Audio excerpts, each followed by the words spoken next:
Semaine 2 du 8 au 14 février 2022. Jusqu'ici, le Seigneur nous a conduits à une vie de soumission à lui. Jour 8, 100 jours de prière. Mardi 8 février 2022, l'humilité est de Dieu. Lisons Jacques 4, verset 10. Humiliez-vous devant le Seigneur et il vous élèvera. Jacques 4, verset 10. Qu'est-ce qui donne à l'esprit humain sa qualité propre?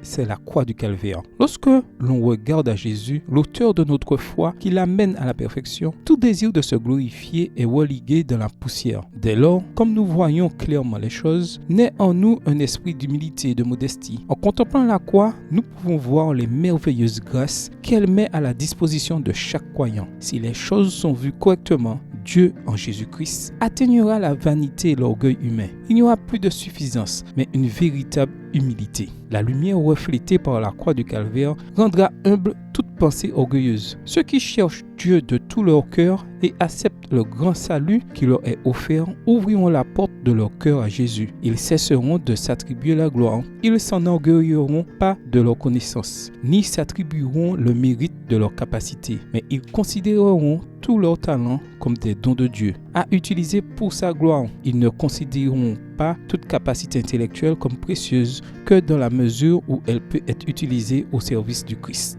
L'humiliation du Christ en revêtant sa divinité d'humanité est digne de notre considération. Si ce sujet avait été étudié aussi soigneusement qu'il aurait dû l'être, on entendrait beaucoup moins de « je » et beaucoup plus du Christ. C'est l'amour propre qui se dresse entre l'agent humain et son Dieu et qui fait obstacle au courant vital qui jaillit du Christ pour enrichir chaque être humain. Lorsque nous suivrons Jésus sur le chemin de l'abnégation et de la croix, nous constaterons que nous n'avons pas à nous efforcer d'être humbles. En marchant sur les traces du Christ, nous apprendrons sa douceur et son humilité de cœur. Très peu de pensées devraient être consacrées au moi, car nous ne pouvons jamais nous rendre grands. C'est la douceur du Christ qui nous rend grands. En nous humiliant devant le Seigneur, il nous élèvera sûrement. Le peuple de Dieu, fidèle, humble et croyant, éliminera de son cœur l'idolâtrie du moi, et le Christ deviendra tout et en tout. Question venant du fond du cœur. Êtes-vous prêt à vous abaisser devant le Seigneur pour qu'il vous élève? Avez-vous permis d'une certaine manière à l'orgueil d'influencer votre capacité d'écoute? Avez-vous laissé l'orgueil dominer votre langue ou même dicter vos prières? Si c'est le cas, priez pour que Dieu vous montre comment demander pardon à ceux que vos manières orgueilleuses de parler et de vivre ont pu blesser. C'est difficile, mais si Dieu doit entendre nos prières, nous devons mettre de côté l'orgueil, à la fois entre nous et surtout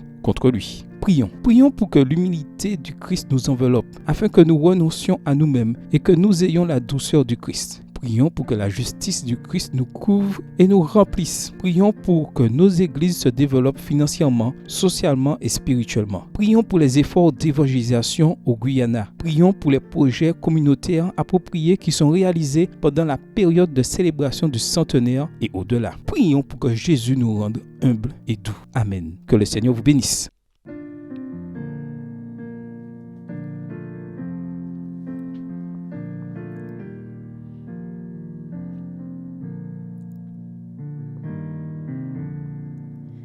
Toi la source de bénédiction, que mon cœur chante ta grâce.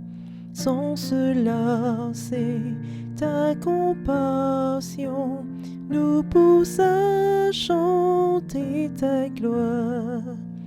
Apprends-moi toujours t'adorer, que je célèbre ta bonté, tandis que j'attends ton retour, plein de joie, rempli d'amour. Toi mon refuge et mon secours, sur ton aide je peux compter. Et j'espère sans aucun détour vivre un jour l'éternité. Jésus m'a cherché, errant loin de Dieu, il m'a trouvé, ramené pour me protéger du danger. C'est son sang qui m'a sauvé. Oh, quelle grâce inestimable, je ne saurais la payer. Comme des liens inébranlables, qu'à toi je reste attaché. Plutôt que d'être tant et loin de toi, risquant de perdre ton amour, je t'en prie, Seigneur, prends mon cœur, qu'il soit à toi pour toujours. Je t'en prie, Seigneur, prends mon cœur, qu'il soit à toi pour toujours.